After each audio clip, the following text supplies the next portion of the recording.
Alright, hey guys, what's going on? This is Space here, and welcome back to another review. Alright, so today we'll be reviewing Assassin's Creed Revelations. So let's go ahead and do that, shall we? Peggy 18.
Alright, so here we are, Assassin's Creed Revelations. Now I know, guys, I haven't reviewed any of the other Assassin's Creed games yet, but I will be doing that in the future. So yeah, I figured I would start with this one since I recently just replayed it and had a bunch of fun doing that, and yeah. Alright, so let's go ahead and look at the facts, shall we? So Assassin's Creed Revelations is from 2011. It is an action-adventure video game developed by Ubisoft Montreal and published by Ubisoft. And that is from Wikipedia, if you're wondering. I just read that off. I didn't actually oh, anyway, okay. So, alright, the platforms are PlayStation 3, Xbox 360, Android, Microsoft Windows, and yeah, alright. Pretty cool, pretty cool. And okay, so let's go ahead and talk about the story first. Alright, so you are Ezio Auditore, and you are arriving in Constantinople. Looking for the Masyaf keys, which are keys to the Masyaf library, or Altair's library, I guess, in, Masyaf. So, yeah. Sorry, this game makes a lot of references to the first game, which you don't really have to play it to understand it. You don't have to play any of the games really to understand it too much. I mean, there's some stuff, of course, that makes references to the first game, like I said before, but I mean, anyways. So, alright. So, that's about it with the story. I don't really want to spoil anything, so yeah. Alright, so to avoid spoilers, but this is some kind of cool stuff that goes on in the story that I really liked that they did, was that you get to, when you find the Masyaf key, like there are 5 keys, and when you find one, you can go back, well, you have to go back to your assassin headquarters, and then you get to relive the memory that is inside the Masyaf key, which I thought was pretty cool. It has Altair's memories and stuff that you don't get to see in the previous game. Well, one part you do, but yeah, it kind of catches you up to speed as well with some of the stuff that's happened in Assassin's Creed, the first game. And it was really cool playing as Altair again, because you get to play as him in the first one, and that's it. So it's cool to see that again. And yeah, I guess that's about it. So let's move on to some gameplay action, shall we? Alright, so the gameplay isn't super different from all of the other Assassin's Creed games besides Assassin's Creed 1, more or less. I mean, there's still obviously some similarities there, but they did add some new stuff. I'm going to talk about the older stuff first. So it's got a nice combat system, one that if you've played the other games, you'll probably be pretty familiar with it, so you're good to go. Sometimes they change the controls throughout the games, but I think the controls have mainly stayed the same for the Ezio series.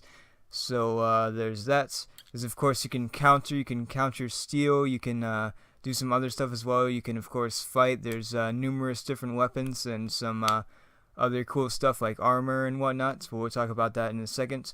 But the new thing, which is one of my favorite things in Assassin's Creed in all, is the hook blade, which is really helpful. It allows you to climb higher, and you can also use a zipline thing, which is really fun and really awesome. I love doing that. You can get takedowns from that zipline too, which I thought was really cool. It's kind of like an air takedown where you take down someone, you like jump off from a ledge or something and kill them, except this time it's on a zipline. How cool is that? And this is the only game to date that has used that. There is, of course, the grappling hook thing in Assassin's Creed Syndicate, but personally I like this better, actually. I think it's pretty cool. And alright, so that is basically the main thing that they've added here, like the big focus, I guess you would say, on that. So there's of course some different stuff as well, like you can hook enemies and stuff. There's some cool stuff you can do with that, cool combat moves and whatnot. But yeah, pretty cool stuff. And you have that for basically the entire game, which is really cool. And okay, so other stuff like weapons and stuff, you got your swords, which you can have different levels of swords, like some are better at speed, damage, stuff like that. And then there's of course other weapons, like there are axes, you've got knives, you've got throwing knives, you've got poison darts, you've got poison blades. Let me think. You've got armor as well. You've got a crossbow. There's only one crossbow, but it's a really good crossbow. So yeah. And yeah, I'd say that's about it with all that stuff. You can of course get different levels of armor. You can also change the color of your cloak and stuff, aesthetic stuff. And there's of course you can buy upgrades as well. For like you can get a upgrade to hold more medicine. You can get an upgrade to hold more arrows for your crossbow, I guess bolts, if you will.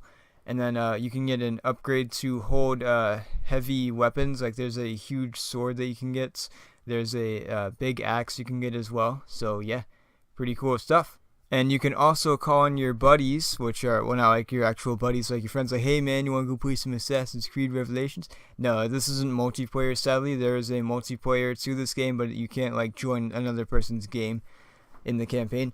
But you can get your assassins in the game to help you out in fights, so that's pretty cool. And one of my favorite things to do in this is to get more assassins. You can take over areas, kind of like in Far Cry 3 and stuff like that, if you've played that game.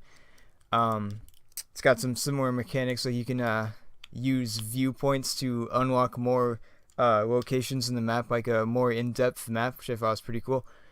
They've done that in other Assassin's Creed games, but yeah, pretty cool stuff. And then, of course, also you can help people, like save people from Templars and stuff and make them assassins, which is really fun.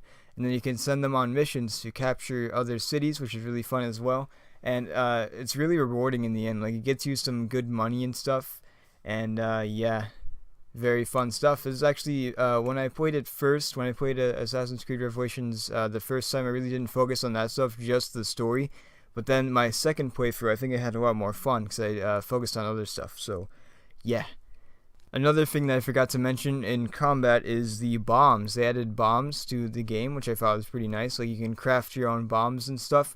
Like, you've got some high explosive ones, you've got some ones that make noise, you've got a smoke screen bomb, you've got a very large selection of bombs you can make, and they're customizable. So you can like make some like impact shells, or you can get like a tripwire mine, stuff like that. Those are pretty fun.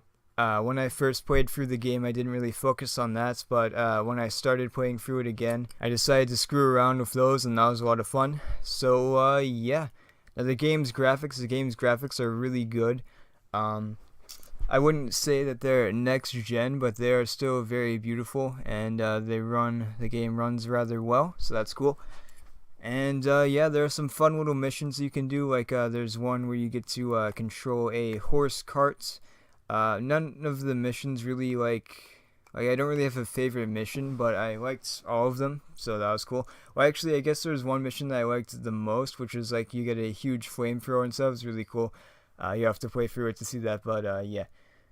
And alright, so the characters are some pretty memorable characters, like Yusuf, who's probably one of my favorite characters. You've got Sophia, which Ezio eventually develops a liking to, more than just the usual way, if you know what I'm saying. And yeah, their love story is actually pretty sweet. I thought it was like one of the most enjoyable ones of the entire series, besides Arno and Elise in Assassin's Creed Unity. But yeah, so the story was really good. And I enjoyed it. Some people said that it was boring. I'm not really sure why though, because I mean it was really pretty action-packed and stuff. So yeah, very enjoyable game. Easily one of my favorite Assassin's Creed games that has been made to date. So yeah, alright, so I'm going to be getting into my final rating. So IGN gave it a 8.5 out of 10, which is pretty good. Steam gave it a 9 out of 10, which is very good. And personally, so I'll talk about my rating system for a second. So I've got a rating system which is a 1 through 6, 1 being the worst and 6 being the best. So personally, I would give this a 5, which is a highly recommended if you've played the other Assassin's Creed games, or if you're a big fan of Assassin's Creed and haven't really played this one. If you haven't played Assassin's Creed games at all, it's best to start from the beginning, but this is definitely a great addition to the series. So alright, thank you guys so much for watching. If you enjoyed this review, and I've got some more reviews in the works. But yeah, eventually I'll be reviewing Tomb Raider, so that'll be cool. And anyways guys, that is it, and I'll see you guys in the next video. Bye bye.